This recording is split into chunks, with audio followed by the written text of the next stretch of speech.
Okay, hi everybody. Welcome to our second webinar, Food Supply, Delivery, Local Food and Economies. And again, I would just like to say that you're in for a really good hour. We have some incredible speakers and you'll go away from this feeling all refreshed and thinking about what you're going to do next to help our communities and help our communities have good food and be able to get good food and be healthy. So before I start with that, I'd like to acknowledge the traditional custodians of all the lands we're on today, everywhere in this beautiful country of ours. As you can see on the map on the screen, we have so many different countries within our country. And I'd like you to put in the chat where you're from and what Aboriginal or Torres Strait Islander country you're sitting on today. So I'd like to acknowledge past, present and emerging Aboriginal and Torres Strait Islander people online. Thank you for joining us. This is about talking about how everyone online can help you in your community and also us as Aboriginal and Torres Strait Islander people make us live longer, healthier lives. I am, as you see on the screen, I'm Nicole Turner. I'm Chair of Indigenous Allied Health Australia. I'm a Kamilaroi woman. I'm an adjunct professor at the University of Canberra, and I work for Rural Doctors Network in New South Wales as an Aboriginal and Torres Strait Islander engagement officer. So also I'd like to call out, because I know they're online today, our IHA Aboriginal and Torres Strait Islander Health Academy students in Darwin. I was up there last week with them talking about nutrition, and they're wonderful emerging Aboriginal and Torres Strait Islander leaders. So if you're in the Darwin area, find out where they are and find out how you can help the students and make them become the leaders that they are. So I just want to call out to all the students up there in Darwin. I know you're online at the moment. So just a bit of housekeeping. So we're on recording at the moment. Keep your cameras off if you can, except the people that will be talking later, because sometimes your internet might get a bit unstable if your camera's on the whole time. Your microphones will be on mute, please. Keep them on mute if you can.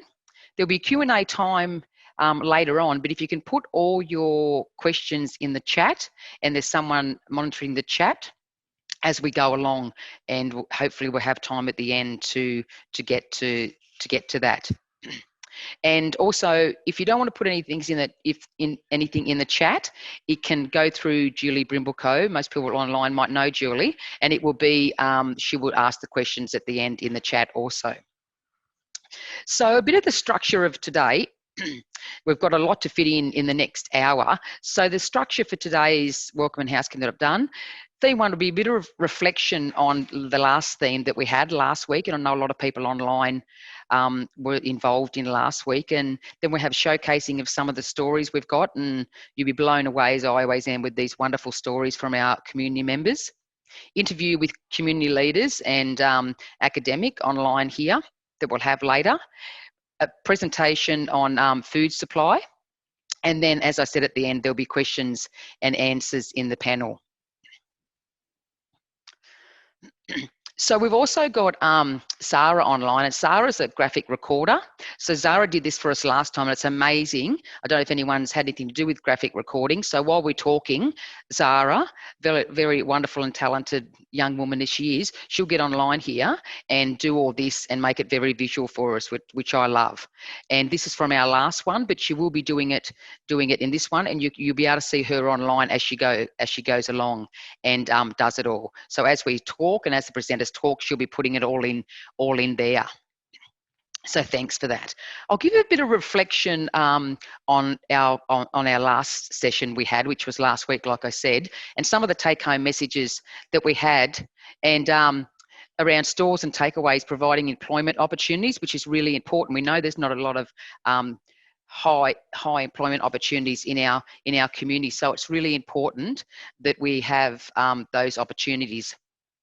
And career pathways, we heard about that and the importance of that, training our community members, and they're the leaders in this space, so make sure they're leading the programs, make sure they're leading the projects, and doing that also.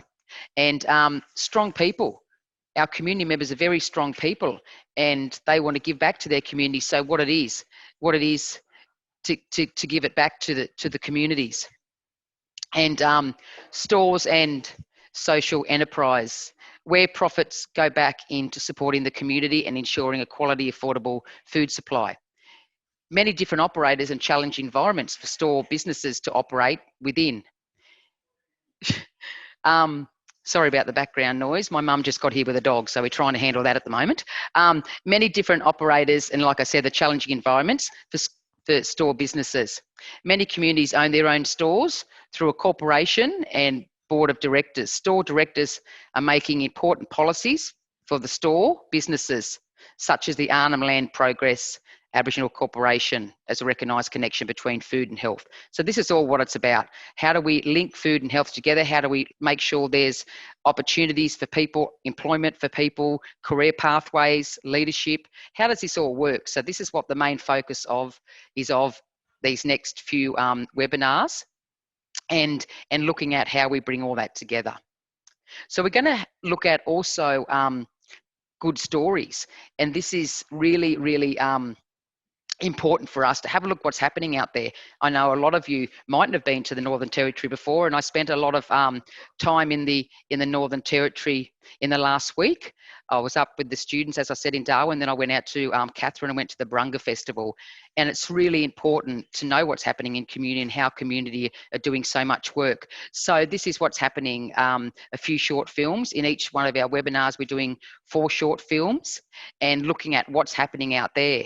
So, and as the committee, we had to look at the short. We got lots of interest and lots of films sent to us, and we had to look at how we make sure that the ones that we're doing are interesting.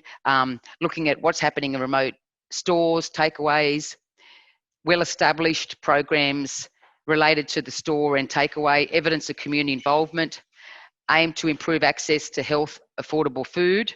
Remote communities have a right to fresh water, affordable and ample food, vegetables, healthy takeaway options, and less promotion of sugary food and drinks. So while we're watching these, I just want you to think about human rights in this country. And as Aboriginal and Torres Strait Islander people, we have a right to making sure we're healthy, we've got what we want, especially around food and water.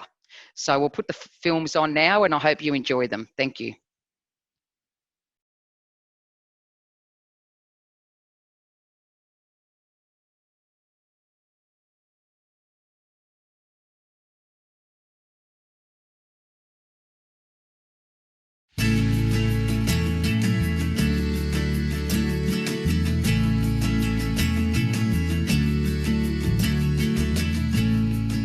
Marman Micha Nyupanga. It means good food that we eat them.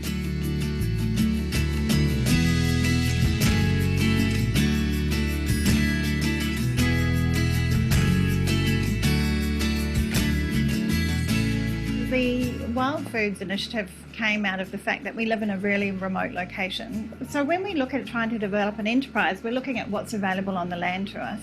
And so what we found is that we did have incredible access to incredibly delicious bush foods. And then that grew even further when we looked at what kind of initiatives do we have accessing seafood to first and foremost supply our community, and then we look further afield to make that into a business enterprise. Bush food is healthy one. Bush food can help you to be healthy and chuck all them sickness out from your body.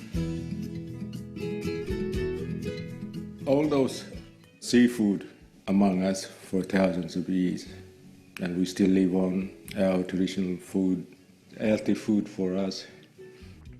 I started this fishing in 2015. I was just working myself and I was selling it around. Then the BAC they were talking to me, and they said, well, we can start fishing so we can support you, and which they did. And my business was real smaller, but now it's grown bigger and bigger. I only had 6 boys when I started it, but now I think so 25 boys in there. Yeah. So all those fish when we catch, just barramundi, mullets, straight fin salmon, and the others, which is like queenfish, and also trevally. We sell it to our community here. We sell them filleting one, and some of them we sell whole. We sell them every Thursday night, and the Thursday night people comes around the supermarket. Some of them we sell them to a creche, keep the kids real healthy, and also we were selling fish in Darwin. Even the people in Melbourne market, they heard about us and they rang us and we had to send barra fillets into Melbourne, or even a crab as well, and we sell them to the Wild Food Cafe and cook all sorts of fish to the community. I think it's a healthy food. So I'm really proud of the fishing.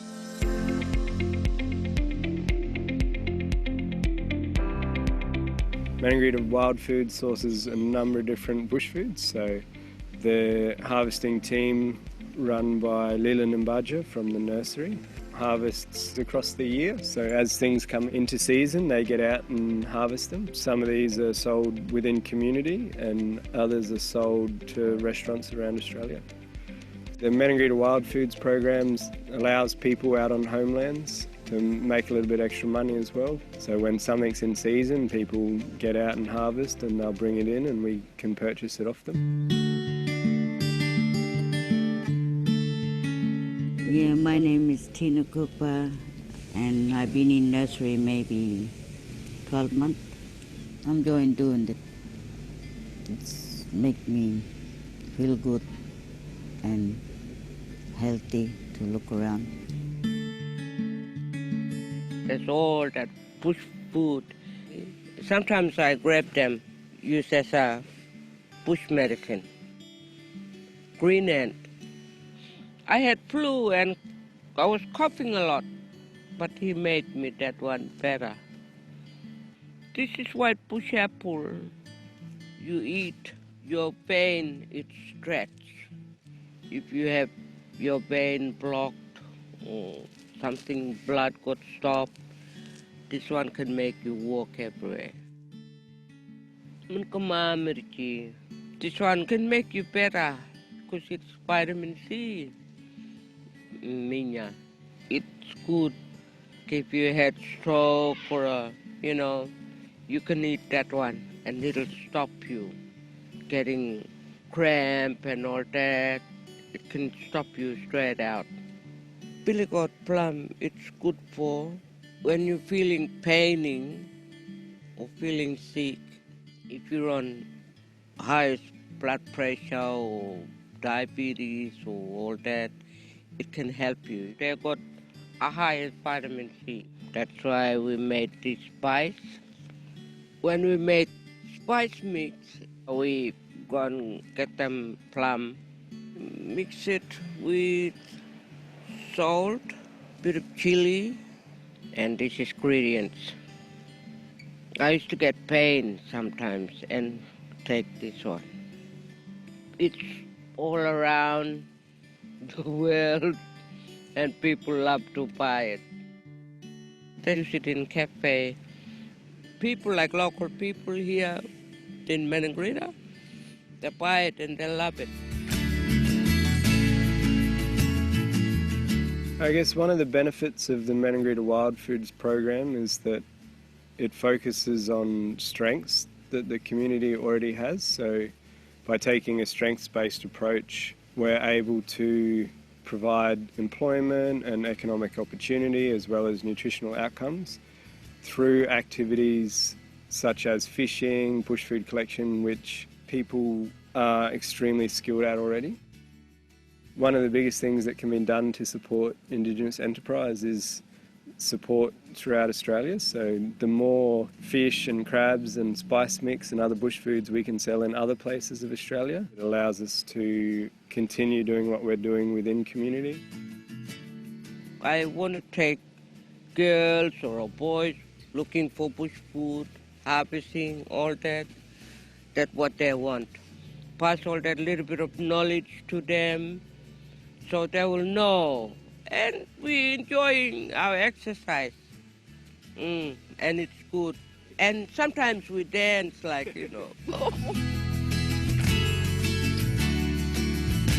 Mal balik je mudah ngerbang ngerak ya. Fresh one. Healthy ni benar.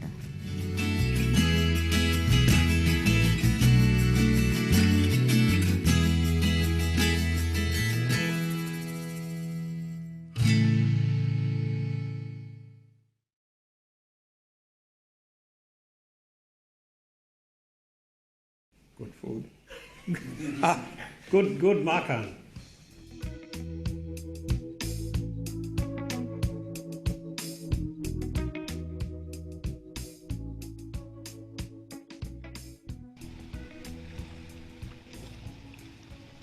I'm Joseph Hilo, and I've been working here most of my life. I started being a counselor in 1968 when I was only about 17, 18. Enterprises we started in about late 80s, early 90s. Started off with a shop, or sorry, the fuel bowser first, and then gradually expanded. My name is Arthur Wong. I'm the CEO for the Sacia Enterprises. Joseph found a bit of a niche that we bring cattle up. The meat that was here was all not packed properly by the other opposition store. It was all freezer burned, and there was a market for fresh meat. The meat we were getting, some of it was, a few weeks old. Well, the ship that brings the cargo up, it itself takes about 5 days from when it's loaded in cans to when it offloads here. So we looked at that, the fruit and veggies, really, and too. So we try to look at different supplies. For me, I'd like to see a lot more quality fruit and veggies, and I think it's getting there. The issue is getting it up from Cairns or Brisbane by rail and freight. Freight is a big issue because it takes time to get here. Bananas have a life of what you probably see. Arrives on Monday. By now it's got spots on it and it'll be finished by tomorrow. That's right. And of course it's cheaper if you buy a beast down south alive and bring it up here and fatten it on the ground. So you bring it just before the wet season, and by the time the wet season ends, it's top class meat. It's been on good grass, no fertilizers, no chemicals, no nothing. So when we advertise that, the tourists come up here and they really go for it, and they tell us they can taste the difference. Yeah, well, what I found out, cattle or sheep or pigs that go into feedlots, because they don't move around, they get too much fat on them. So when you kill them, you got to take some of the fat off, and by the time you do that, but the meat itself still got the grains of fat in it. It's still too fatty. So those cattle we have here, like I said, you saw them, they wander around every day, night, and they're really what cattle were meant to be, not too fatty. We've got different cuts, topside, rump, blade steak. So the boys have been trying to recognize the cuts and then do it. They can break down a side of beef and they know what the cuts are. The demand for fresh meat is there, the other issues, we've gone out to the Torres Strait to see whether they could buy from us. The issue is shipping from here to the Torres Strait. It can be done, but you've got to go from here to Horn Island and then offload it at Horn Island and then reshipped again. And there's always things that go wrong. The meat's left in Horn Island and not got to the people. We just had one young fella graduate this year, actually, from the butcher shop. So the problem is we can't employ 20 butchers, even though we'd like to.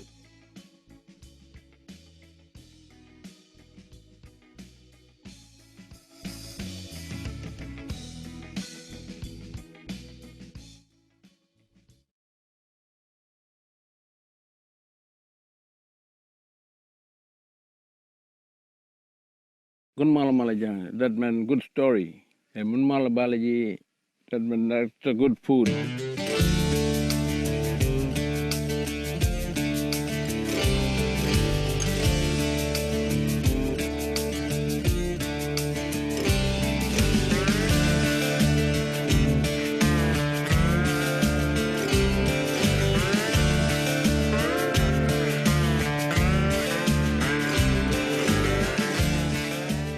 The history of the Takran started back in the 70s, servicing all the remote outstations around Maningrida area.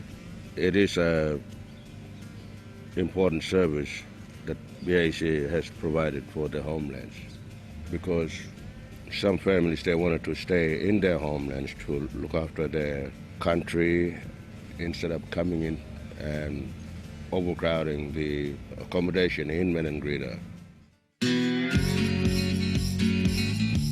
My dad started Takran back in the 70s. Yeah, my dad used to help people living at other stations like Westchester and Rochester. People love bush delivering. They want to live at our station, you know, because they land. My name is Oliver. I was doing Takran for nearly 20 years. Some people, they get cars, some people, they don't have any car. They had to get in town for shopping, so we give them service to the homeland, see, with the Takran. In 35 homeland, like we do coast area and rock country area. In the morning, we move from town early, then we pull up, we put a milk crate on the ground, all the grocery, then some vegetables. So we'll set up a satellite set on the table, then we serve one by one. We carry a basket with us, so they put, all the shopping thing on a basket, then we serve them. They pay by the basic card, ANZ card, any card. Sometimes cash, we'll make it easy for them. In wet season, road is all flooded. We use a ranger boat to take out food to our station.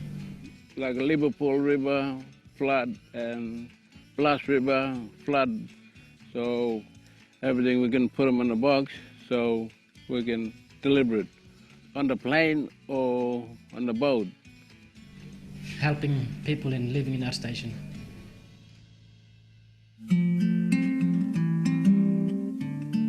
The Takran, same price as the supermarket itself in Maningrida, where we've got our own supermarket that supplies the Takran to the outstations.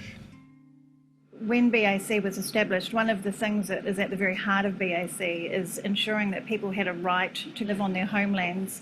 So we had to obviously make sure that we could offer that support. So as well as offering housing and maintenance and power and water, of course we have to be able to offer food supply. And so we run the Takran at a loss to make sure that every week, particularly over the dry season, we send out a truck full of fresh fruit and vegetables and those core essentials. Yeah, the Takran's important for not only taking food out to communities, but community members can contact the supermarket and order other goods such as mattresses or washing machines, which are then transported out to the outstations. Belmark supermarket was born out of the Takran. So it was actually physically built as a food storage warehouse, but more and more people would come to that warehouse looking to purchase food. The Takran may never fail. It's absolutely just core to what BAC stands for. As long as there are people living on homelands, we will be supplying fresh fruit and vegetables and essentials to make sure that they can live on their homelands forever.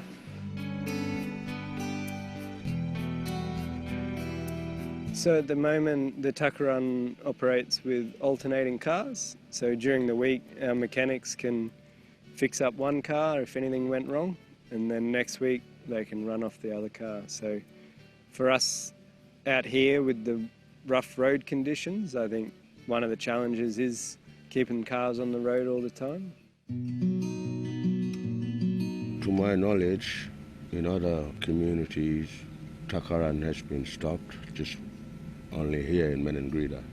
I think that would be a good idea for Takran to be implemented into other areas. We can set up something for them. We can train them. We got experienced to work with the tuck run.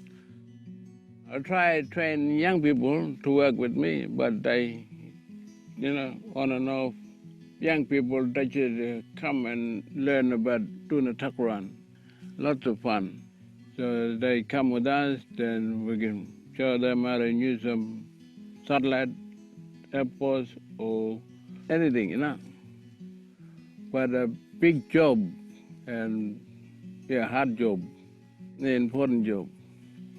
You got to be reliable and honest for the job. Be early, don't be late.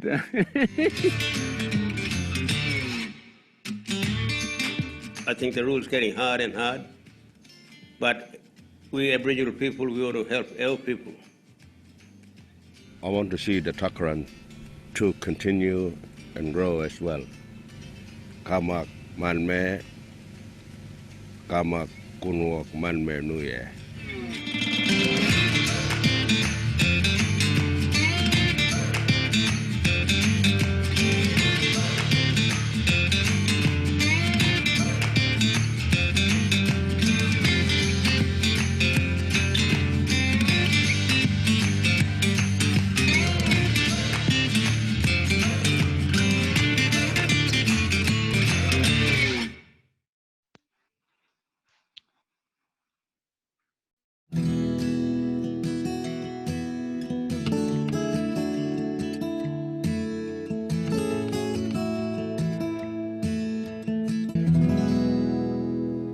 My name's April Campbell, Napangadi, and I'm from Tea Tree Community. And I'm an assistant teacher, works at Tea Tree School. Yeah, peppers, orange peppers. And what these? This is the asparagus. Asparagus. Yeah, bush foods and flowers represented bush potatoes when we're coming to, and we see the cracks and we dig them. So we know there's inside there's a bush potato. I'm coordinator for language and culture. I teach young kids both ways education. I teach them like Western and cultural about bush foods and how to be healthy, animals, plants, creeks, rivers, waterholes. When we get it from the land of food, it's also foods are also connected to us.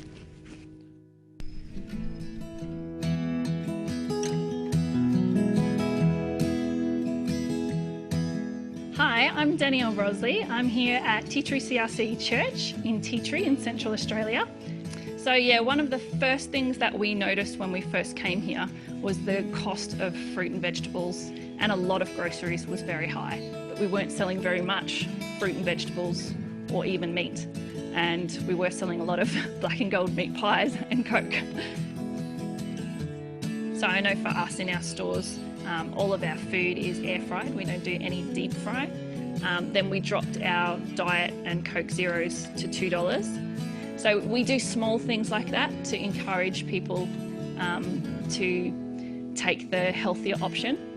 And we had seen that there was a research farm that was growing fruit and vegetables, and they helped us out growing in a backyard setup.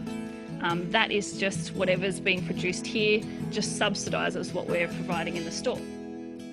So yeah, we've started doing a vegetable patch on the property there and seeing how it grows and how it is achievable, and also all the knowledge that we've gained the other way around.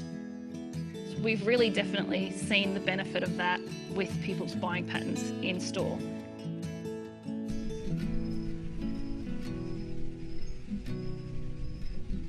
So we've been really blessed being taken out by local people and shown what's happening, and we've loved being able to do that back in our way as well. With all right, we're going to start cooking now. We're going to go to the veggie patch, pick some veggies, and then we can start cooking. When people come and plant healthy foods, healthy veggies, and yeah, kids enjoy to cook them. many hands make light work.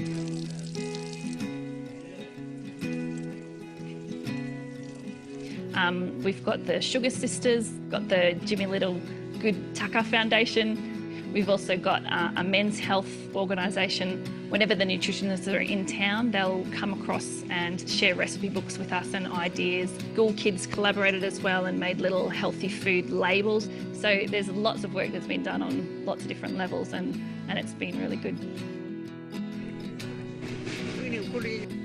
It's really important for next generations. Growing up, they can be like a strong Indigenous leader, fighting for their country, fighting for their waterholes, creeks and mountains, hills. It's, really important for them.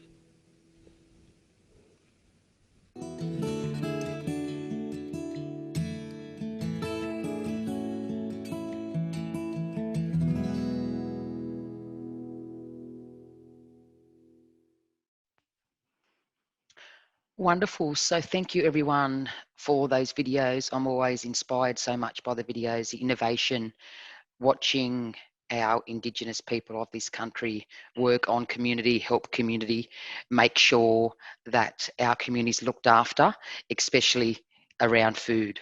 And what I get out of that is, like I said, innovation. And we have to remember that Indigenous peoples of this land is the longest living race of any land, any country around the world. And that shines through that, which is, I think, is really important. And also the other thing is, how powerful is knowledge that's getting handed down. As we know what happened over a couple of 100 years ago, a lot of things changed for us as Indigenous people, but things are getting better. As a lot of people said, it's getting better. We have to all work together. Indigenous people, non-Indigenous people online today. This is what this is about, coming together, collaboration, true honest partnerships. And how do we do that? And I've seen, and this comes through with the non-Indigenous people in these videos, helping Indigenous people get to where we need to be and healthy. And as the last lady on there said about strong Indigenous leaders, this is part of this also. So it's my privilege also to have an interview with this next wonderful lady that I've known for a while, Elaine Laudapa Maipilma, Associate Professor, Charles Darwin University. Laudapa is the co-founder of Yalu, a research organisation in Galawinku. And I should say Dr. Elaine Laudapa also. She's awarded an honorary PhD with Charles Darwin University and a principal research fellow with experience in cross-cultural education, nutrition, child and maternal health, Yolngu research methodologies. Laudapa, you have committed your life to education of your own Yolngu people, as well as others, including everyone online today that you'll hear with us, including non-Indigenous peoples that you'll do a lot of work with also. You're very committed to sharing your enormous amount of knowledge you have. In conversations together, you've talked a lot about how important it is to teach young children about healthy food, lots of other things also, Yolngu food and Balan food. Laudapa has dedicated her life to sharing knowledge and sharing to us. So Laudapa and I are just going to have a bit of a conversation about some things that I think everyone online will be really interested to know about. So thank you, Laudapa, for being with us today.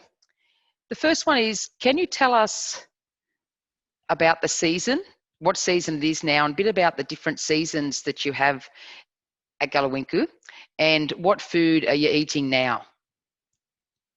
Thank you and welcome. Yeah, hello everyone. Nicole Turner has introduced me. Yes, season change. Food changes because people in the community love eating good taka like fish, crab, excuse me, crab and other natural living creature. We eat like fruits that grows here. We eat that in season. And yeah. Yeah, and that's really interesting also for people online. Where did I suppose how did you get your knowledge about food, and how did you learn about bush foods as you grew up? Well, before mission days, missionary came to Galawinko. My parents were living here. They were, and I were born in a nature where there was no hospital, no anything that, and they grew me up in a place where we can find food anywhere in the bush. So I grew up in those days, because my parents were living by the land, and we were getting food from the land. And it was a season food that I ate. And those knowledge that I had, I was watching them as I was growing. And this is how I learned in an environment where I grew up with that food. And as soon as I introduced into a foreign system, into a foreign world, I became to like eating this food from the shop, which the people haven't introduced the food that was coming in. And I sort of ate two food, my own food, our own food, that's everybody's food, and also the shop food. But because it was two food, one without buying, you just get off the land, one with buying, buying the food from the shop.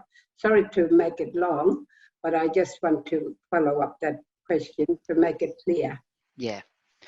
And I think this is something that you and I talked about the other day when we had our conversation about that, how things have changed over time from going from a very healthy lifestyle, traditional lifestyle, to, like you just mentioned, buying unhealthy things. And this is what's caused a lot of sickness in our people. So you and I spoke about that the other day. And also, it's important, we talked about how important it is to talk to our children and families about that, and about Yolngu foods. And so can you talk us about some of the programs you're involved in at Galawinko, especially talking to the mums and the parents and children around healthy eating? We have a program called First Family Teachers, and Baby Hub, and childcare, and birthing on country. There's lots of program going on, but we are looking at the healthy side of eating. How children, when they come here to Baby Hub, mother with vulnerable, like mother vulnerable that is not coping to find a food, or don't know how to cook food.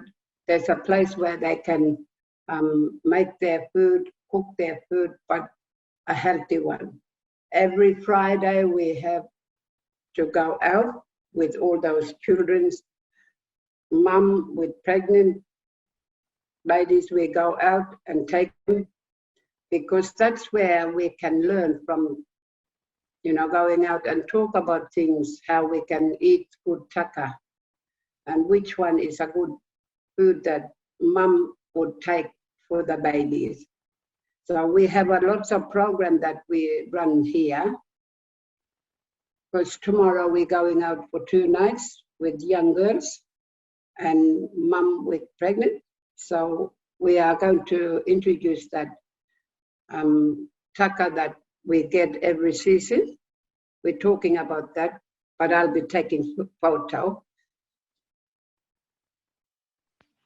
Yeah, that's great, and I know you're involved in so much in your community, and I'm sure that your community's very thankful for that.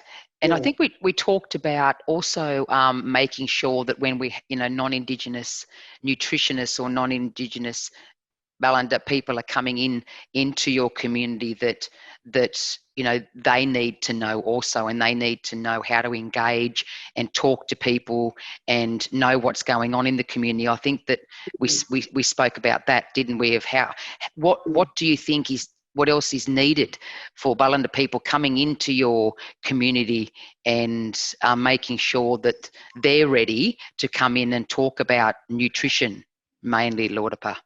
Yeah, mainly we would like to tell people out here to have good nutrition food, because sometimes we don't understand each other, who's bringing good food or what is there for us. So all I was talking about is to learn in both ways, both ways. What is your food? What is this food? So we were in that area before that we were eating just, we call that food that got no sugary stuff or no, what should I say? It's in a being system that you had, who don't know how to eat anything, that because of the taste food that is there, we sort of like saying, must be this one is a good way of eating, maybe Balanda about this. We have nothing, just plain food that he himself gave up that food to live with, and we used to that kind of food that was coming in, like every season we have this one, this good food is coming, maybe food, like those men were showing bush apple and those billy goat plum and all the others. They are seasoned food. We sometimes go out for seafood, but then again we come back and eat, like you Balanda eat puddings after the big meal you have, and then you go and eat like ice cream or something. But we go back and eat yam, and that's something we call that muryang. And that's it, and it's it's so much to learn, and like you said, it's a two-way learning, and you might be able to speak a bit more about that on the panel, and others can get talk to you afterwards about all that, because we'll keep moving on, but it really is important about all the education you're doing in your community, and and everyone online would be taking that in now, looking at you, listening to you, and thinking about all the work that you're doing in your community at the moment. And I know the other things that we mightn't get time to talk about that we did talk about is making sure that we have young nutritionists, and that we're training people. So people online that are going in communities, thinking about training people, the community members, to talk about nutrition, educate educate the community in the way they know how to educate also? There's people here who would like to do more training, but see how can they do that training without, I know, a dietitian or someone from somewhere university can come up and take that training out here for the young people, not only for women or young girls, there's men here. Yep. You know, men here would like to do that training, and And I think that's a conversation that we said we might have another time, because I've got some ideas about that, how we get people trained up in community, and we just have to find some good people that will give us some money, Laudipa, to make that happen. But I have some ideas, so I'm coming up your way soon, so we can talk about that then. Yeah, so thank you so much for your time. Sorry it's only been a short amount of time, because we could talk all day, as you know. Yeah. So thank you, and we'll move on now. So if there's any questions also, don't forget to put the questions in the chat, please, that we can ask the panel as we come along, or pass these questions on to Laudipa or Graham after they talk. So I'd like to introduce now Graham Cook. And Graham has a long history of working with remote stores. In the early 1990s, he was with Alpa, and in more recent years has been non-executive director with Outback Stores. In his spare time, he oversees the logistics of the Antarctica scientific expeditions. And I know you've got so much history and knowledge around this, Graham, and I'm looking forward to your presentation. Thank you. Thank you, Nicole. Hello, everybody. The focus of my talk really is about the supply of fruit and vegetables into communities and how we continue to try and make those more affordable. But what I wanted to do to start off with is take you back to the 1990s, where I started work at Gupawuyak in Eastern Arnhem Land, and some of the problems that we dealt with in those days. So back in the 90s, deliveries to stores were fairly infrequent. The barge would come out to Gupawuyak monthly. Other areas like the desert would have road transport and maybe get weekly deliveries, but not too frequent. One of the big issues was the cold chain measures that were put into place. So the temperature controls that were put into place to protect perishable food, often perishable food like fruit and vegetables, meat and dairy would arrive in the store already perished and not much use to anybody. High losses and high write-offs, and that came at a cost. The road conditions were poor. The airstrips were often closed due to bad weather. The distance from the source of the food in the first place was considerable. If you consider tomatoes grown in Tully in northern Queensland having to go to Jutjunjara on the Nullarbor Plains, it's a long distance. Those tomatoes would be picked 4 or 5 weeks before they would get to the store. They would travel 700 kilometres across a corrugated road to get to the store. So fruit and veg getting into those areas was often damaged through the transport. Power outages in stores were common. Refrigeration in stores was inadequate. It wasn't suited for purpose. It was one size fits all. All your fruit and vegetables would go into one refrigerator along with the dairy, and very rarely some fresh meat. Food would turn up damaged. Frozen food would turn up freezer burn. So we had problems. Stores weren't air conditioned and ranged from pretty much a tin shed to maybe an insulated tin shed. So not ideal. Today, fortunately, we can say that a lot of that's improved. The cold chain has improved. We are able to track where problems might happen in the delivery process. We then can focus on those and have those fixed. Back in the 90s, we would cover fruit and veg or meat or whatever it might be, dairy products, with a pretty much a quilt and throw some dry ice in. These days, modern refrigeration is used and it's fit for purpose. Many of the stores are now air conditioned. We have backup generators at many of the stores so that the power isn't a problem.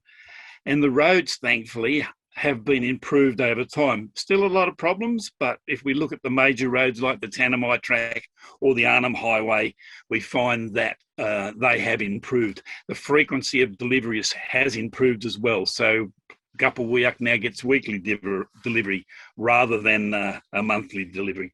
So overall, the effect of that is that we see increased sales. And if we look at more affordable fruit and vegetables, we find that because we don't have the losses that occurred back in the 90s, obviously more product gets on the shelf and more is available. The upgraded facilities in stores also help that. The introduction of solar energy has allowed the price of electricity to be cheaper.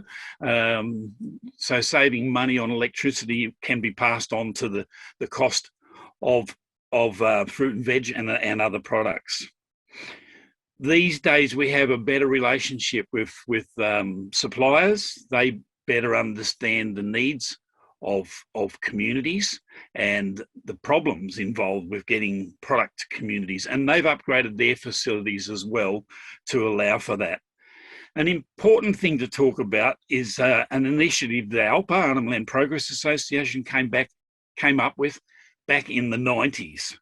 So what they did at the directors, Indigenous directors, had decided that they would absorb the cost of freight on fruit and vegetables. So they offset that by adding a little bit to the margin on less healthy or less essential choices. So no freight on fruit and vegetables allowed the price to drop considerably. Again, sales would obviously increase because of that. So today, what we need to do is work towards a more sustainable food supply. And there's a few ways we can do that. We can continue to improve the relationship we have with suppliers. We can negotiate better on price. We can certainly encourage and support local initiatives for the production and supply of produce, as we saw with the tea tree and the Bawinanga initiatives. We also need to look how we deal with the disruptions to supply. Now, these aren't just disruptions because of the wet season, breakdowns or what it might be. Disruptions to supply can be a distance away. They can be because of significant weather events in regional Australia where the fruit and vegetables grown. If Tully, for example, where we're talking about getting the tomatoes, if they have a cyclone, tomatoes will be more difficult to get hold of and will certainly be more expensive. So we need to look at how we do that and how we work through getting those products, even in those significant weather times. We're going to talk quickly about COVID. Sorry, I've got some noise going on in the background. I was just going to say that's your 2-minute warning, Graham. 2 minutes left. Thank you. We'll quickly talk about COVID. COVID presented us with a lot of problems. One of those problems was the actual supply of products to communities. It was on the back of droughts and fires in the eastern states, so it was, for us, a big problem to get fruit and veg into the communities. Along with that, there was a lot more money in communities because of the incentives. So there was a bigger demand. We did that by, again, improving the relationships with suppliers and ensuring suppliers that we were there and getting in early.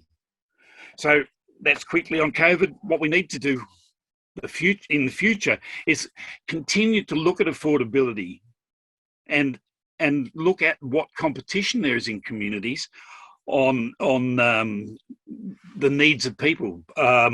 People these days have phones and cars and things that they didn't have back in the 90s, and that affects family budgets. We need to look at how we can get the best possible outcome for people with their limited budgets. Again, we've got to look at how we deal with significant weather events. We also need to look at how we can encourage communities to source foods locally or grow foods locally, and how we can work around that.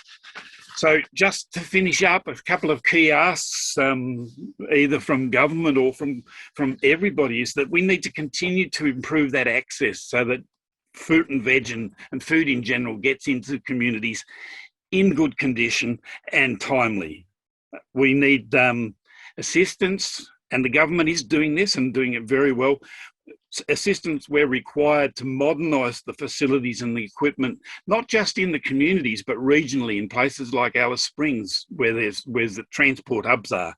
And we need to work with and listen to the leaders of communities to understand how we can support what they want in their communities to help promote health. Thank you. Wonderful. Thank you so much for that, Graham. There's so much information there, and especially asking and letting people know the why there's so many challenges. And I think that's really important, knowing about the challenges and why things don't always go to plan. So now we're going to question time and Q&A, and you've got people, as you can see, people here online. So we've got Floyd Constable. Floyd hasn't spoke as yet, but Floyd is a permaculturalist and remote Indigenous garden educator. So I'm looking forward to listening about what you do there, Floyd.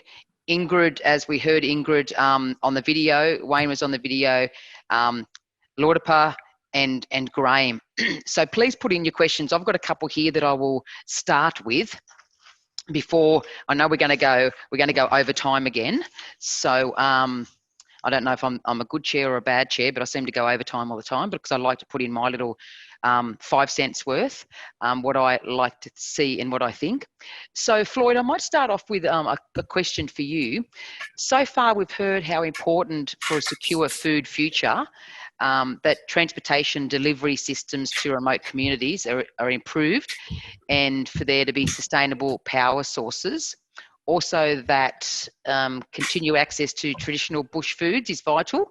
What do you see as a role of the local food production for a food secure future in remote communities, and why is that we are not seeing development in this area? Sorry, so many words there, Floyd, but I'm sure you understand my question. No worries. Firstly, I hope everyone can hear me okay. Give me some indication if that's not the case. Yes, good. Thank you. So greetings from Gapawiak in northeast Arnhem Land. I'm here helping do some garden education programs in homelands and different CDP community centres and things like that. So to get to the question, I'll work backwards. The challenges that we face, Graham articulated much of that quite well. The same challenges that the stores face in terms of logistics and economics would be faced or are faced by anyone attempting to undertake any kind of serious food production out in this area. Access to materials, infrastructure. It's not like you can just nip down to the local store, irrigation store, to get some piece of fitting that you need right now to solve a problem. Cold storage, all of that sort of stuff that needs to be in place for serious food production to take place. That there's those practical challenges. There's the environmental challenges. We are in. It's a double-edged sword up here, or there's two sides of the coin. On the one hand, there's lots of crops that we can grow really relatively easy. Growing food's never easy, but there's a lot of stuff we can grow relatively easy, and I'll come back to that in a moment. To have full year-round sustained production of food that's going to have a big impact into stores and a big impact onto food security is a challenge with the seasons we have, the wet season, the dry season, the soil conditions, things of that nature. Then there's a hole that emerges in all of that, and we can say, okay, what is the role of government in this? And I'll come back to that. So what is the role of local food production moving forward? I think a very important one. It's important also to be realistic. I don't think it's reasonable to strive for some sort of goal of, entire self-sufficiency for these communities. That's just unachievable, frankly. We could go a long way towards that though. And to that end, I see the short to medium term would be focusing on those core crops that I alluded to before, the core perennial crops. There's stuff like sweet potato, cassava, taro, bananas, pawpaw, pineapples, and more that can grow, maybe not produce, but can grow all year round, and not have to reset year after year in the same way that annual crops do. And then once things like that are in place, we can start moving out or seasonally look at annuals. And by annuals, I mean things like your tomatoes, capsicum, lettuce, chilies, those things that are much more intensive from a labour point of view. Focusing on those core crops, on a big scale, but also on a local home scale, homelands and people's backyards. There's things like that that can be put in place with relative ease. And they, just tying back into what Graham said about the issues that were faced with COVID recently and supply dropping off, having significant effort put into those core crops would fill that gap somewhat. It's you know, pumpkins is another one that A, grow really well here, B, store quite well, and can contribute to food security in those leaner times and those unexpected times like we're going through at the moment. Now, I did say I'd mention something about government. It would be fascinating for me, my grand vision, allow me to be presumptuous and impose my grand vision on you, but in the same way that essential services such as power and water are seen as essential, I think there's a case to be made in these communities that food production could be seen as one of those essential services and have the requisite funding and effort and time put into it. So yeah, that's where I stand on the matter. Wonderful, Floyd. Thank you very much, and some really good key messages there that I totally agree, especially the ones pushing to government around the why. Why is this needed? What you can do. So wonderful, and thank you for being in community and helping community with your expertise. So thank you. Thank you. I'll just quickly, I know we're going to run out of time, but I wanted to give Wayne a chance just to talk about the Tucker Run. And there's a big loaded question here, Wayne, but I thought I might just break it down to what are the key factors that has kept the Tucker Run going? What do you believe are the key factors that has made this so successful? Oh, yeah.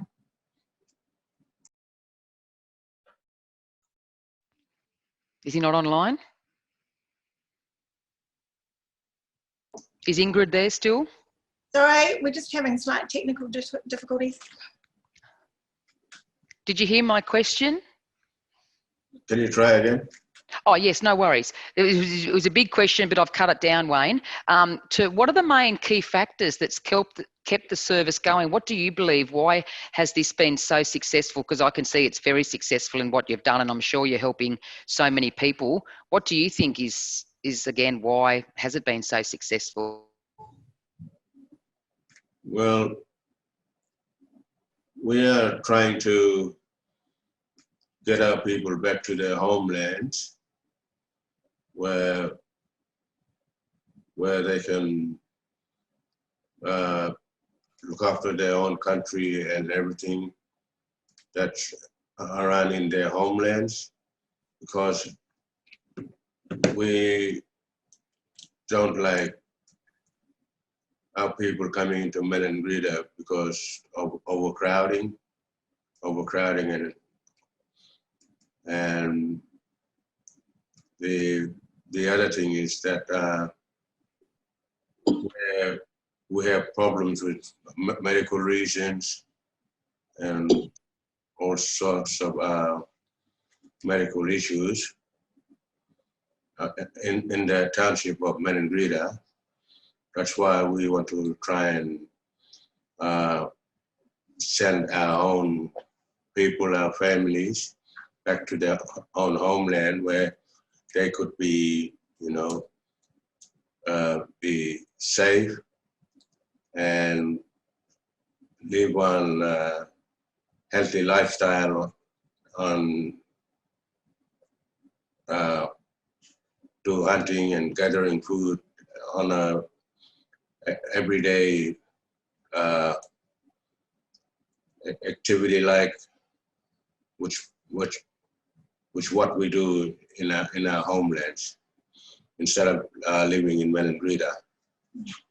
And we are, when our people go back, we have been supported by the Tamananga Aboriginal Corporation, where it runs a Takaran service, and it takes our food out for the homelands where our homeland people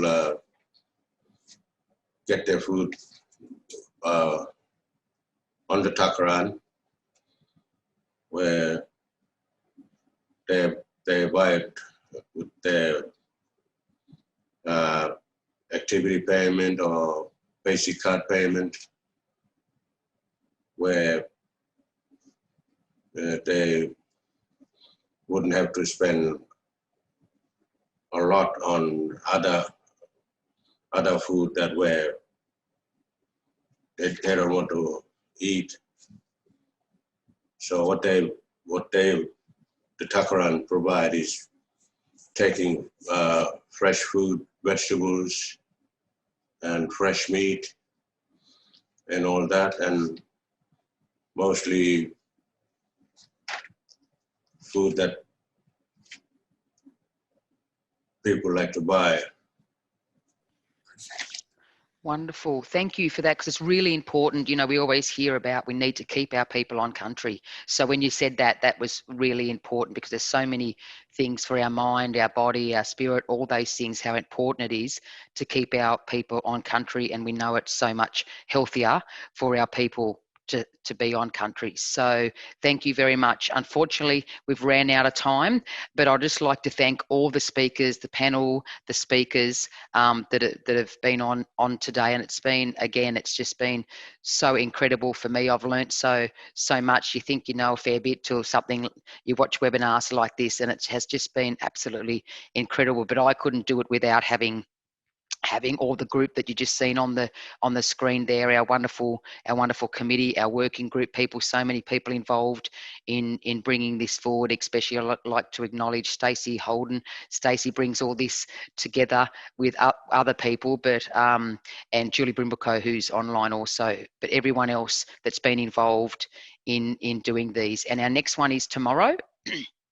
Hopefully my voice will hang in there. I've lost my voice over the weekend at Barunga talking to 300 kids about nutrition. So hopefully my voice will hang in there for tomorrow. There's our information for tomorrow. So hopefully I'll see people online again tomorrow. And I'd just like to thank everyone involved again today. So thank you very much, and take care, and we'll see you soon.